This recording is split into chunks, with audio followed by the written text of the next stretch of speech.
예전에 한 개그맨이 유행시킨 유행어 가운데 1등만 기억하는 더러운 세상이라는 말이 있었죠. 근데 과연 이 세상은 그렇게 1등만 기억합니다. 또 1등 되는 사람들, 높은 사람들, 이런 사람들 우리가 인정합니다. 여러분은 모태범, 이봉주, 김연아, 박태환과 같은 이름을 잘 아시고 기억할 겁니다. 왜냐하면 그들은 다 1등을 한 사람들이기 때문이죠. 그렇지만 문의재, 차민규, 윤지혜, 김정한 이런 이름은 거의 모르실 겁니다. 왜냐하면 이 사람들은 2등이나 3등을 한 사람들이기 때문입니다.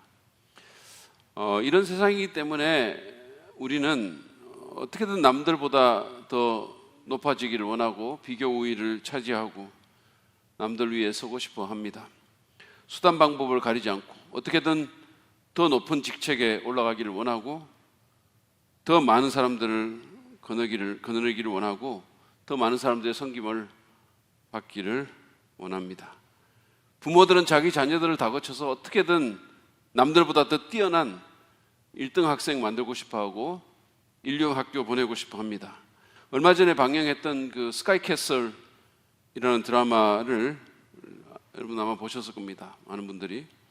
근데 이것은 이런 세태를 자녀들을 몰아붙이고 어떻게든 1등 되게 하고 인류대학 보내려고 하는 대한민국의 세태를 잘 보여줘서 선풍적인 인기를 끌기도 했죠.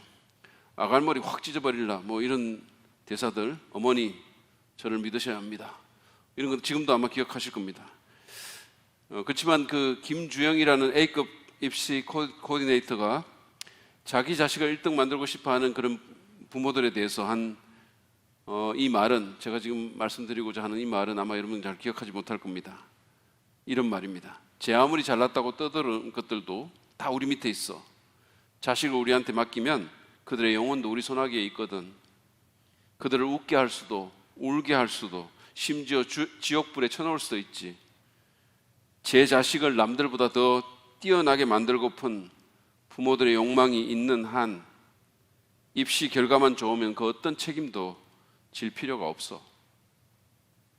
최고가 되고 싶고 자기 자식도 최고 대학 보내서 남들 위해 세우고 싶은 그런 사람들의 욕망이 어떤 결과를 낳는지 잘 보여주는 그런 대사고 또 그런 드라마였었습니다. 남들보다 더 뛰어나고 싶어하는 이런 경향성은 안타깝게도 우리 그리스도인의 경우에도 예외는 아닙니다. 심지어 교회에서조차 성도들끼리 또는 심지어 목회자들까지 가세해서 더 높은 직분과 위치를 위해서 싸우기도 하죠. 그리고 부끄럽지만 이것은 목회자의 경우에도 크게 다르지 않습니다. 제가 이런 말을 들은 적이 있어요. 한국에는 대형교회와 대형교회가 되고 싶은 교회 두 종류의 교회만 있다. 완전 사실이라고는 할 수 없겠지만 남들보다 더 높아지고 싶은 많은 목회자의 마음을 잘 꼬집은 그런 말이 아닐 수가 없습니다. 근데 옛날 지금으로부터 2000년 전에 예수님의 제자들도 서로 간에 1등이 되고 싶어 했던 것 같아요. 그런 모습이 마태복음 20장 20절부터 28절에 기록되어 있습니다. 그런 제자들에게 하신 예수님의 말씀은 모두가 1등이 되고 싶어하는 오늘날의 세상을 사는 우리에게 세상의 기준과는 다른 뉴노멀을 제시한다고 저는 생각합니다. 예수님은 모두가 남보다 더 높아지기 원하고 뛰어나려고 애쓰는, 어떻게든 남을 밟고 올라서려고 애쓰는 그런 세상에서 하나님의 자녀들, 하나님의 백성들이 어떻게 살기를 원하십니까? 그분의 기준은 무엇입니까? 먼저 본문의 내용을 좀 살펴보려고 합니다. 여러분 성경 가지신 분들은 마태복음 20장 펴셔서 제 얘기를 쭉 따라오시면 되겠습니다. 마태복음 20장부터입니다. 지금 시점은 예수님께서 십자가에 달려 죽으시기 일주일 전입니다. 이제 곧 주님은 예루살렘으로 입성하셔서 죽게 되실 겁니다. 근데 방금 전에 이 본문의 배경 가운데 조금 전에 예수님께서는 제자들에게 당신의 십자가 고난에 대한 세 번째 예언을 하셨습니다. 자기가 죽을 거라고. 이런 상황에서 세베대 아들들의 어머니, 다시 말해서 야고보와 요한의 어머니가 예수님께 와서 자기 아들에 대한 청탁을 넣었습니다. 21절 하반절입니다. 나의 이 두 아들을 선생님의 나라에서 하나는 선생님의 오른쪽에 하나는 선생님의 왼쪽에 앉게 해 주십시오. 이런 청탁을 한 이유는 예수님께서 로마를 몰아내고 곧 이스라엘 왕이 돼서 태평성대를 열 것으로 기대했기 때문입니다. 그들은 영광의 시간이 다가오고 있다고 생각한 거예요. 뭔가 영광의 시간이 다가오고 있다고. 그래서 이런 청탁을 이 어머니가 넣은 거죠. 그러니까 이 어머니는 사실은 치맛바람의 원조 같은 사람이에요. 근데 엄마만 그런 게 아닙니다. 마가복음 기사를 보면 아들들도 예수님께 같은 말을 하고 있습니다. 그들은 자기 어머니를 내세워서 청탁을 하는 것이 좀 더 효과적일 것이라고 생각했을 겁니다. 자기들은 뭐 예수님한테 잘못한 것도 있고 그러니까 혹시 또 꾸중을 들을 수도 있지만 설마 우리 어머니한테야 그럴 수 있겠어? 어머니한테 안 된다고 할 수 있겠어? 뭐 이런 생각이었을 겁니다. 근데 여러분 이거 정말 너무하는 거 아닙니까? 지금 이런 청탁을 할 때입니까? 예수님은 지금 당신의 죽음을 눈앞에 두고 비장한 음성으로 십자가 순환에 대한 예언의 말씀을 하시는데 얼마나 자리에 눈이 멀었으면, 얼마나 높아지고 싶었으면 이 상황에서 이런 얘기를 합니까? 이것은 마치 제가 풀리피 결혼식 전날 딸을 떠나보내는 아픔으로 목양실에서 울고 있는데 저 실제로 울었거든요. 근데 만약에 이런 상황에서 전도사님들이 제 방에 와서 목사님 다음 주 신학교에서 푸드뱅크 음식 갖고 오시면 우리가 윤 목사님보다 더 많이 갖고 가게 해주세요. 뭐 이렇게 말하는 거하고 같은 거예요. 이게 말이 아니 사실 그거보다 더 못하죠. 어떻게 보면 곧 돌아가실 그 아버지 병실에서 유산 다툼하고 자리 다툼하는 거하고 좀 비슷하죠. 이에 대해서 예수님은 세베대 부인이 아니라 그 아들들에게 22절에서 이렇게 말씀하십니다. 왜냐하면 예수님은 이 청탁이 어디서부터 나왔는지를 정확하게 아시니까. 그래서 이렇게 말씀하시죠. 너희는 너희가 구하는 것이 무엇인지도 모르고 있다. 내가 마시려는 잔을 너희가 마실 수 있겠느냐? 그들은 자기들 앞에 놓여있다고 생각하는 그 영광과 위대함에 대한 가대망상에 사로잡혀서 그 왕국의 도래에 무엇이 수반되는지 전혀 알지 못하고 있습니다.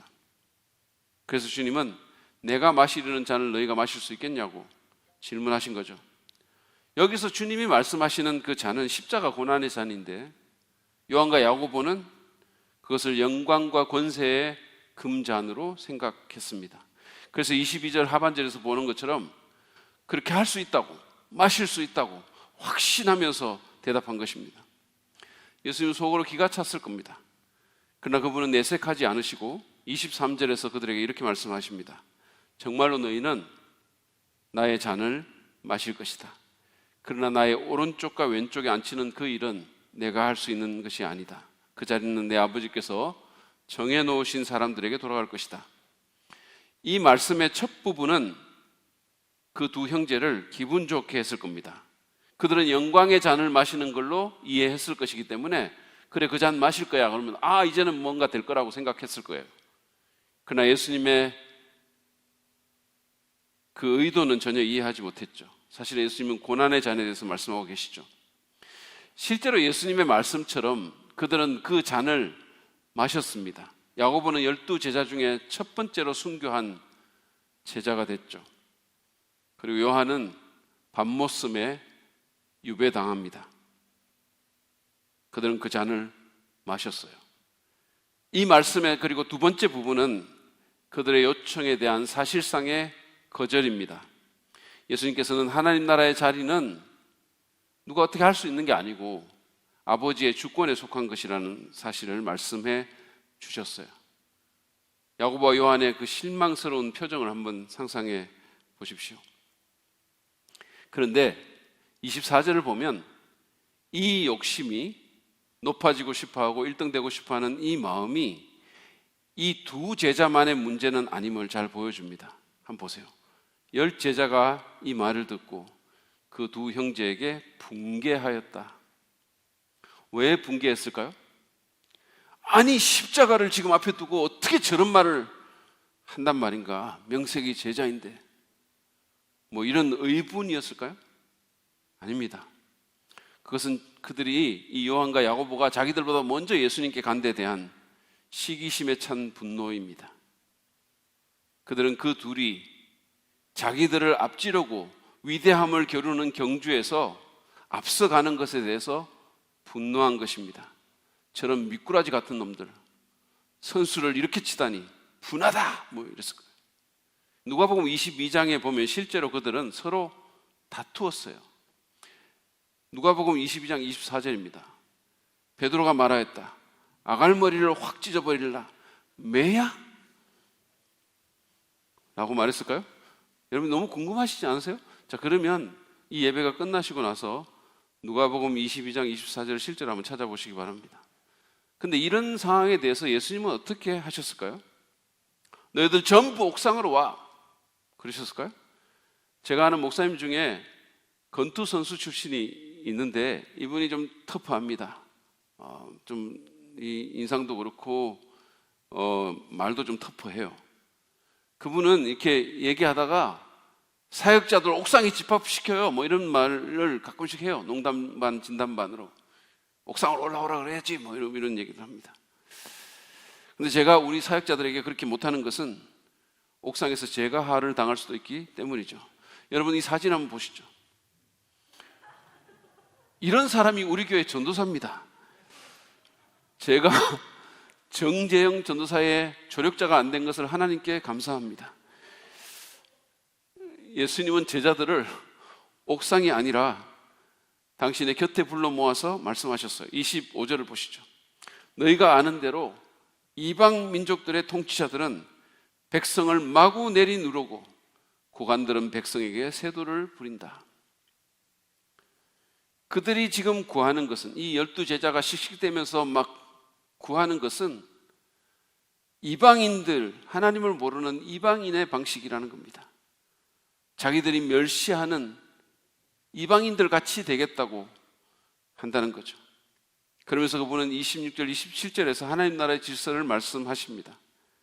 그러나 너희끼리는 그렇게 해서는 안 된다. 너희 가운데서 위대하게 되고자 하는 사람은 누구든지 너희를 섬기는 사람이 되어야 하고, 너희 가운데서 으뜸이 되고자 하는 사람은 너희의 종이 되어야 한다. 예수님은 하나님 나라의 질서가 이 세상의 질서와는 전혀 다르다고 말씀하십니다.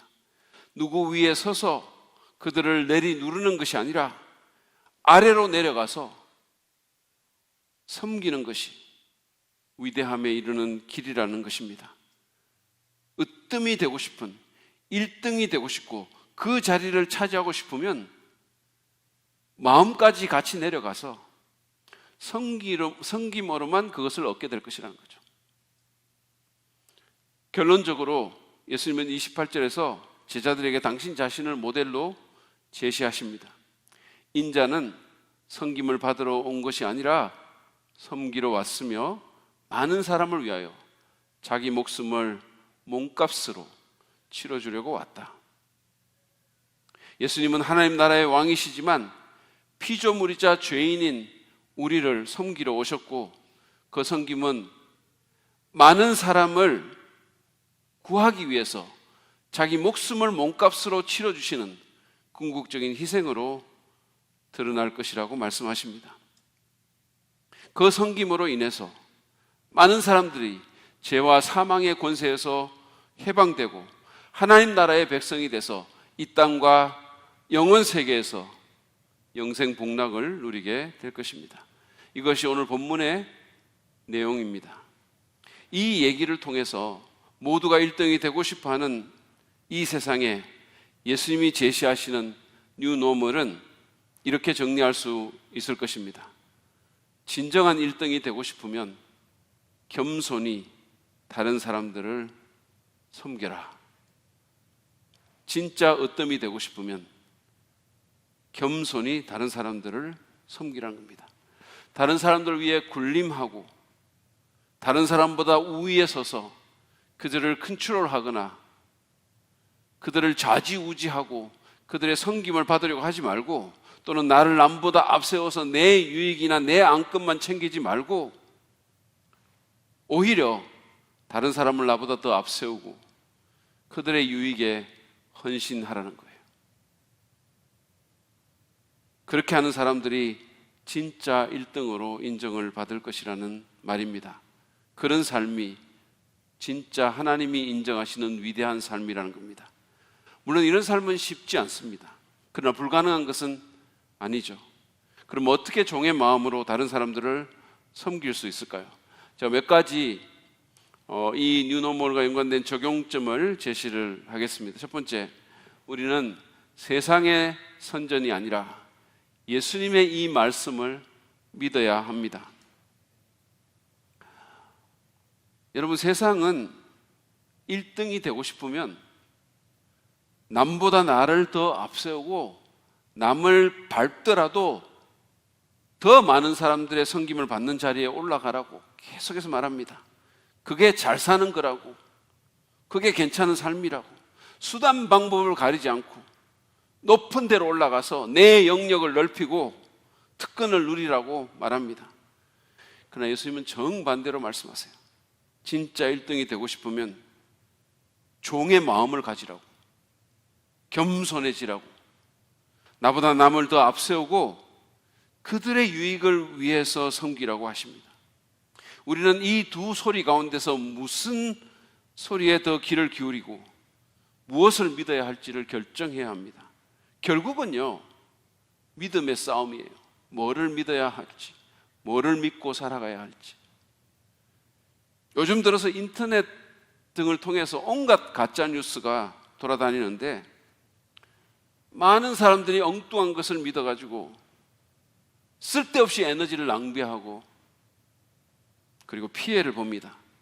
최근에 이 코로나 사태 이후에 고농도 알코올을 마시면 코로나 바이러스가 죽는다는 잘못된 정보를 믿고 따라하다가 세계적으로 최소 800명 이상이 목숨을 잃고 5,800여 명이 병원 치료를 받는 일이 있었습니다. 잘못된 것을 믿었기 때문에, 잘못된 소리에 귀를 기울이고 그것을 믿는 것의 대가가 이처럼 심각하다는 거예요. 우리가 만약에 1등 인생에 대한, 위대함에 대한 세상의 잘못된 소리에 귀를 기울이고 그것을 믿으며 산다면 그 피해 또한 매우 심각할 것입니다.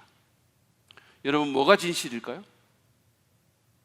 세상의 선전과 우리가 날마다 듣는 그 세상의 메시지가 정말 진실일까요? 아니면 예수님의 말씀이 진짜일까요? 사실 겸손히 섬기는 것이 위대함에 이르는 길이라는 예수님의 이 말씀은 역사적으로도 증명이 됐어요. 예수님 자신이 무엇보다 증거이십니다. 그분은 하나님의 아들이시지만 가난한 목수의 아들로 이 땅에 오셨고 많은 사람들을 섬기기 위해서 십자가에 죽기까지 낮아지셨어요. 박사학위 받은 적 없고 아무것도 한 거 없고 무지하게 고생하다가 논란에 휩싸이고 멸시받고 천대받다가 죽으셨어요.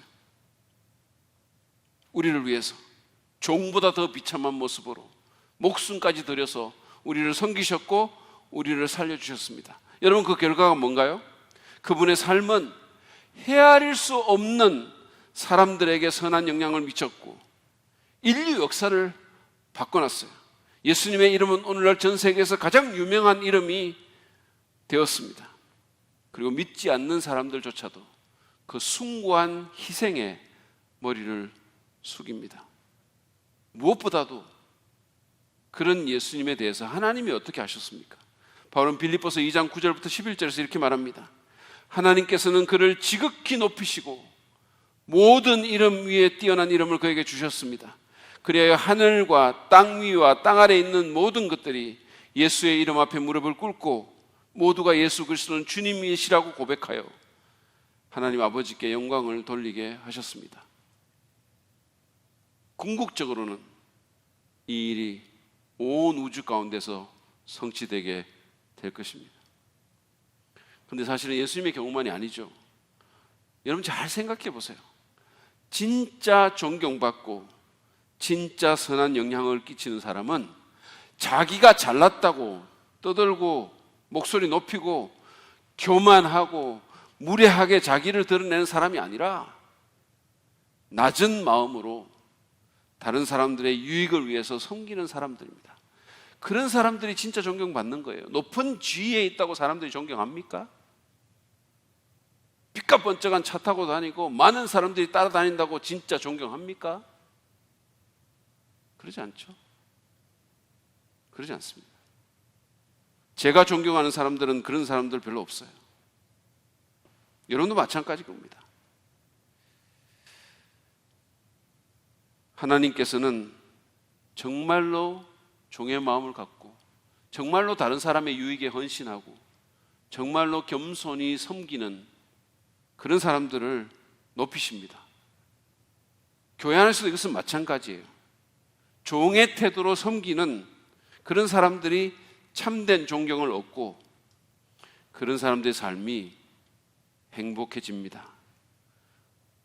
리더십 전문가인 존 맥스웰은 성공했지만 불행한 많은 사람들을 만났지만 섬기면서 불행한 사람은 한 사람도 본 적이 없다고 말했어요. 그러므로 오늘 본문에서 말씀하신 예수님의 그 말씀을 진리로 믿고 받아들이십시다. 그게 진짜예요. 세상의 선전이나 세상의 메시지가 진짜가 아니라 그건 다 가짜 뉴스고 이게 진짜입니다. 보는 것으로 살지 말고 믿음으로 삽시다. 느끼는 것으로 살지 말고 믿음으로 삽시다. 세상의 끝에 현혹되지 말고 주님의 말씀을 믿음으로 삽시다.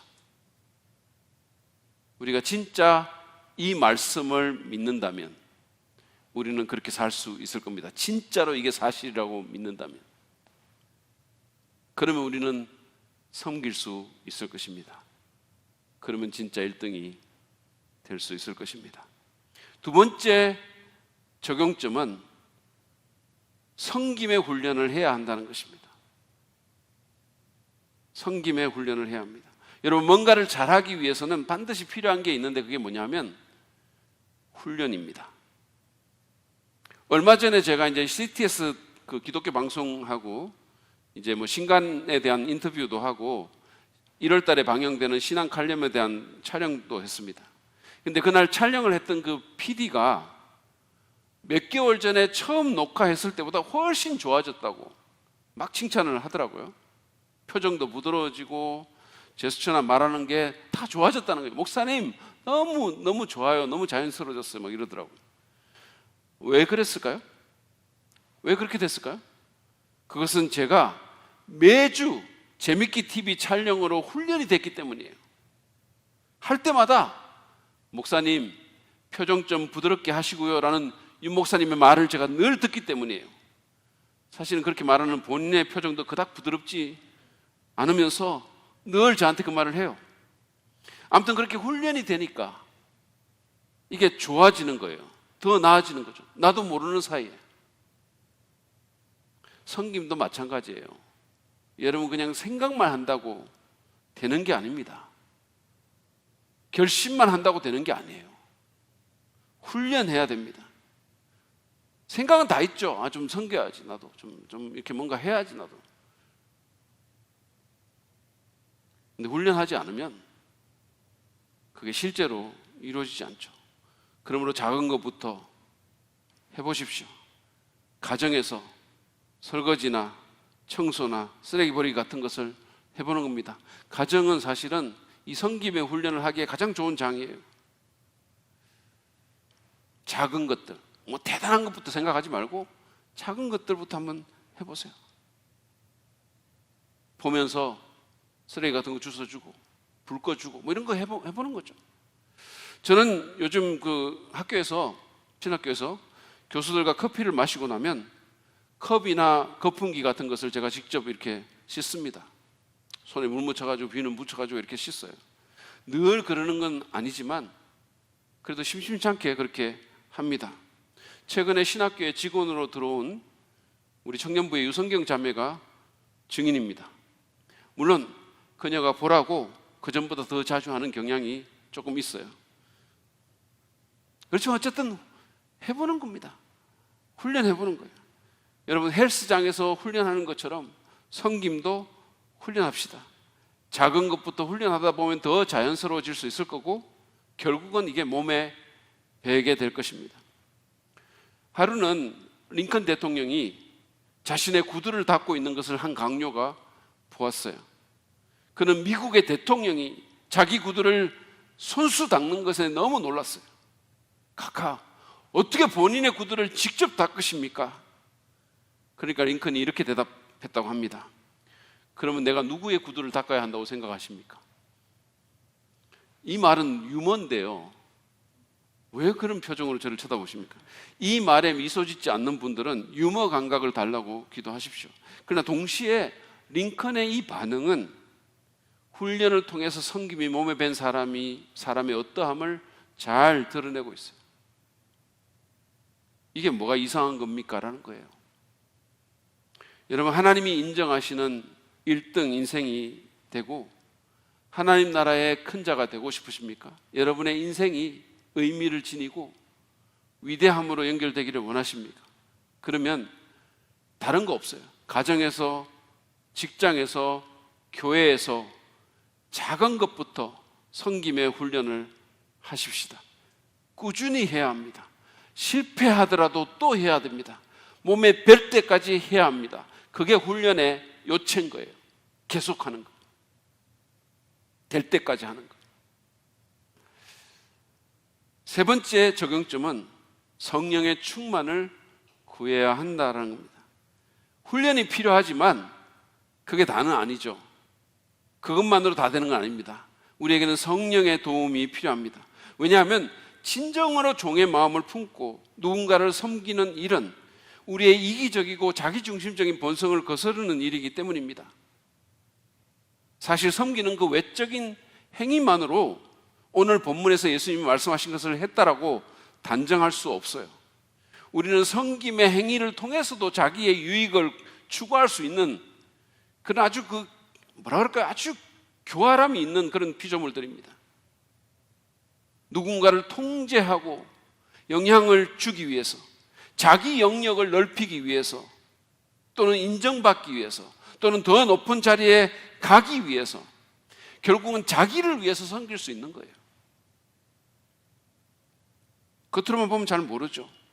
사실은 자기 자신도 속을 수 있어요. 그래서 성령의 충만이 필요한 것입니다.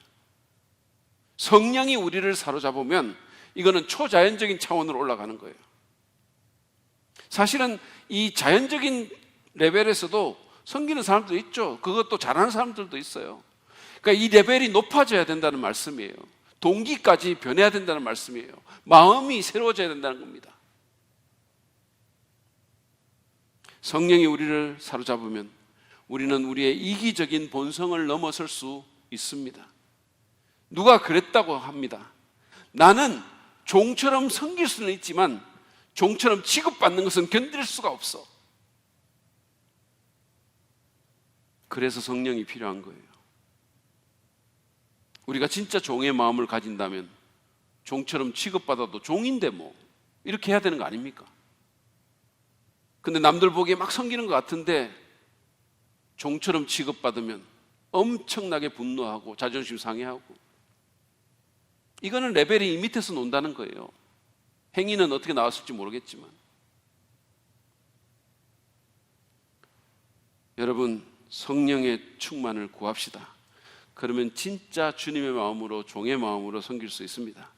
그래서 성령이 선물인 거예요. 그래서 에베소서 5장 18절 이하를 보면 성령 충만할 때 우리는 상호 복종할 수 있고 사랑할 수 있고 순종할 수 있습니다. 성령은 우리가 본성으로 할 수 없는 일을 할 수 있도록 도와주십니다. 그래서 성령의 내주, 다시 말해서 믿는 자 안에 계시는 성령은 그 자체가 복음인 거예요. 굿뉴스인 거예요. 우리가 아무리 구원받았더라도 성령의 역사가 없으면 우리가 할 수 있는 것은 별로 많지 않습니다. 그래서 성령 주신 주님이 너무 감사한 거예요. 그래서 성령이 또 다른 복음인 겁니다. 성령님을 의식합시다. 짐 신발라는 젊은 시절에 한 세미나에 갔다가 그 집회 강사로 오신 연세가 많으신 그 목사님이 점심 식사하러 가면서 옆 사람에게 하는 대화를 우연히 들었는데 그게 자신의 삶을 변화시켰다고 합니다. 그 말이 뭐냐 하면 성령을 의식만 하고 살아도 우리 삶의 90%는 바뀔 수 있다네 라는 말이에요. 우리가 매일같이 살아가면서 성령을 의식만 하고 살아도 우리 삶의 90%는 바뀔 수 있다는 그 말이 이분의 인생을 변화시킨 말이라는 거예요.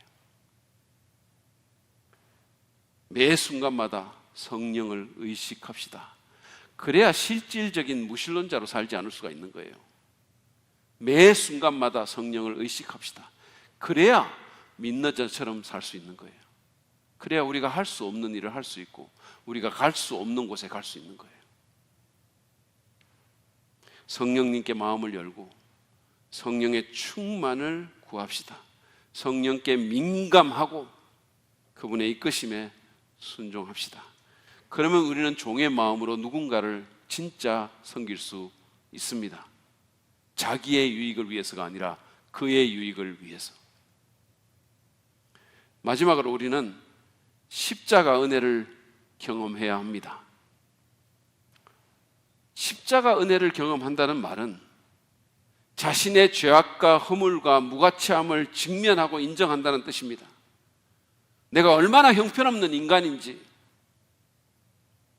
얼마나 끔찍한 존재인지를 직면한다는 거예요. 그전까지는 자기 잘난 맛으로 살았는데, 여러분 예수님 안 만나고 그냥 자연적으로 사는 사람들은요, 자기 잘난 맛으로 사는 거예요. 다 그런 거예요. 자기 잘난 맛으로 살았는데 자기가 전혀 그렇지 않음을, 오히려 너무나 형편없고 추하고 가정스러운 인간임을 깨닫게 된다는 뜻입니다. 십자가 은혜를 경험한다는 말은 은혜가 너무도 필요한 존재임을 알게 된다는 뜻이에요. 예수 안 믿는 사람들은 은혜가 필요 없다고 생각하면서 사는 거예요. 나 그냥 괜찮아. 근데 은혜를 경험한다는 말은 내가 은혜가 너무 필요하다고, 은혜 없이는 살 수가 없는 존재임을 알게 된다는 말입니다. 절실하게. 십자가 은혜를 경험한다는 것은 또한 그런 보잘것없는 자신을 구원하기 위해서 귀하신 하나님의 아들 예수 그리스도께서 당신의 목숨을 우리의 몸값으로 내어주신 최고의 섬김을 몸소 경험한다는 뜻입니다. 최고의 섬김을 내가 받았다는 거예요. 여러분 한번 생각해 보세요. 여러분들이 어디 가서 최고의 섬김을 받았던 그 경험들, 왕처럼 대접받고 막 떠받들어주고 섬김 받아줘서 너무 황송했던 그런 기억들이 아마 어딘가에 있을 거예요. 저는 있어요. 어떻게 나를 이렇게까지 섬겨주나? 그런데 여러분, 우리가 받은 최고의 섬김은 예수 그리스도의 십자가의 은혜입니다. 주님이 우리를 그렇게 섬겨주신 거예요. 생각해 보십시오. 천국의 보물 되시는 예수님께서 뭐가 아쉬워서 우리 같은 사람을 위해서 목숨을 내어주시면서까지 섬겨주셨을까요? 그로 인해서 우리의 신분과 인생의 의미와 목적지와 영원한 운명이 바뀌고 우리 삶의 하늘의 가치가 더해졌습니다. 이 어떤 은혜이며 섬김입니까? 그런 대단한 섬김을 받은 우리가 어찌 다른 사람들의 필요를 외면하고 자기만을 돌보면서 살겠습니까? 어찌? 이런 더러운 피조물이 가정스럽고 위선적이고 자기중심적이고 이기적인 이런 피조물이 거룩하신 사랑으로 충만하신 그 하나님의 은혜와 섬김을 받았는데 어찌 그게 아무 일도 아닌 것처럼 계속해서 자기만 높이면서 자기만 챙기면서 살겠습니까? 자신의 비루한 참 실상과 그런 자신에게 임한 하나님의 극진한 은혜를 경험한 우리가 어찌 계속해서 남보다 자기를 앞세우면서 자기 잘난 맛에 살 수가 있겠습니까? 그럴 수는 없는 법입니다. 그러므로 십자가 은혜를 믿음으로 경험합시다. 과거에도 하고 매일같이 해야 돼요. 매일같이 십자가 앞에 매일같이 서야 됩니다.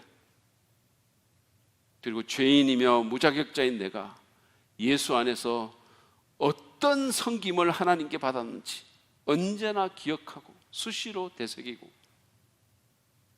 묵상하기를 바랍니다. 제가 어제 페이스북에서 제 페이스북 친구인 한 목사님이 활짝 웃는 모습으로 5살짜리 남자아이를 목발 태운 사진을 봤어요. 이 사진이에요. 그러면서 이분이 이 사진을 여기다 게시를 하면서 이 아이를 자기 아들로 입양했다는 포스팅을 올린 거예요. 그분에게는 이미 2남 1녀가 있고 그 중에 그 2남 1녀 중에 한 아이 또한 본인이 입양한 아이인 것 같았어요. 그 아이를 아까 여러분이 사진을 봤던 그 아이를 처음 만난 날 이분의 다른 자녀가 사모님을 엄마라고 부르니까 그 아이가 엄마?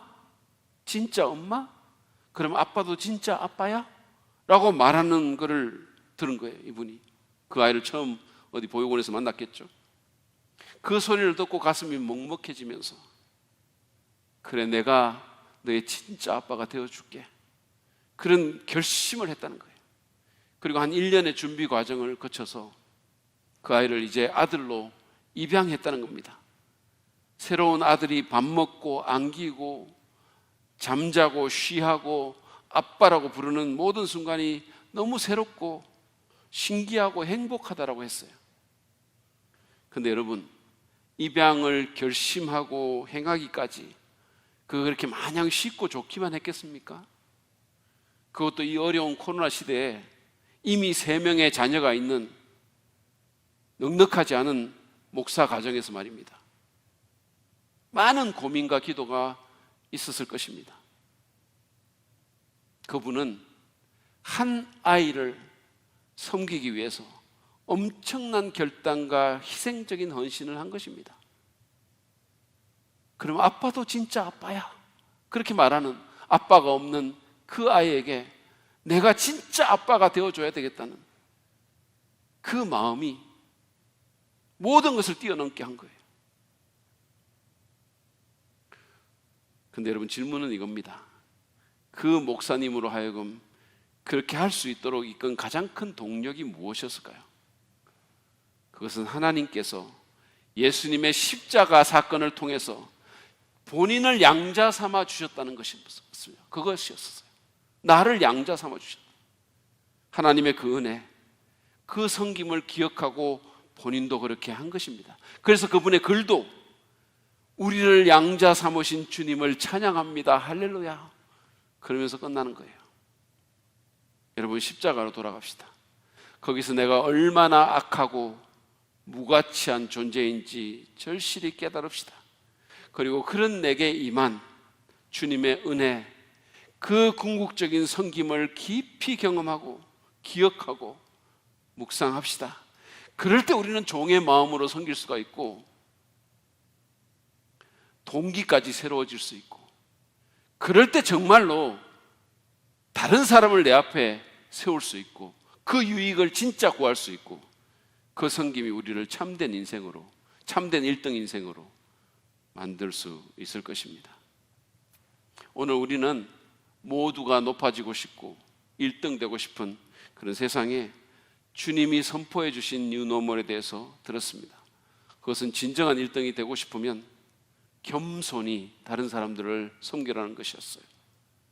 그러기 위해 우리는 세상의 선전이 아니라 예수님의 이 말씀을 더 굳게 믿고 섬김의 훈련을 해야 하며 성령의 충만함을 구할 뿐만 아니라 예수 십자가의 은혜를 진짜로 경험해야 함을 배웠습니다. 여러분, 그렇게 합시다. 그래서 예수님이 우리에게 하신 것처럼 나보다 다른 사람을 더 앞세우고 그들의 유익을 구하며 그들을 섬기도록 합시다. 물론 섬김의 방식은 다를 수 있어요. 우리가 말씀과 복음으로도 섬길 수 있고, 음식 봉사로도 섬길 수 있고, 구제로도 섬길 수 있고, 청소나 설거지, 베이비시팅 같은 다양한 필요를 체험으로서 섬길 수 있어요. 중요한 것은 나보다 남을 앞세우고 그들의 유익을 구하는 것입니다. 내 한 몸 이 세상 살면서 그냥 나 배불리고 내 유익을 위해서만 사는 게 아니라 나로 인해서 다른 사람의 삶이 더 풍성해지도록 살아가는 거예요. 그들을 유익하게 만들고 그들을 성장시켜주고 그들을 스타 만들어주고 그들을 높여주려고 내 인생을 허비하는 거예요. 그런 삶이 주님이 기뻐하시는 삶입니다. 그런 삶이 진짜 위대한 삶입니다. 그렇게 하면 나도 행복해지고 하나님께서도 우리에게 엄지척을 하실 것입니다. 네가 진짜 1등이다라고 말하실 것입니다. 이 시간 예수님의 그 뉴노멀을 우리 마음에 새기면서 겸손히 섬기겠다는 우리의 결단을 담아서 이 시간 함께 찬양하며 주 앞에 나아가기를 바랍니다.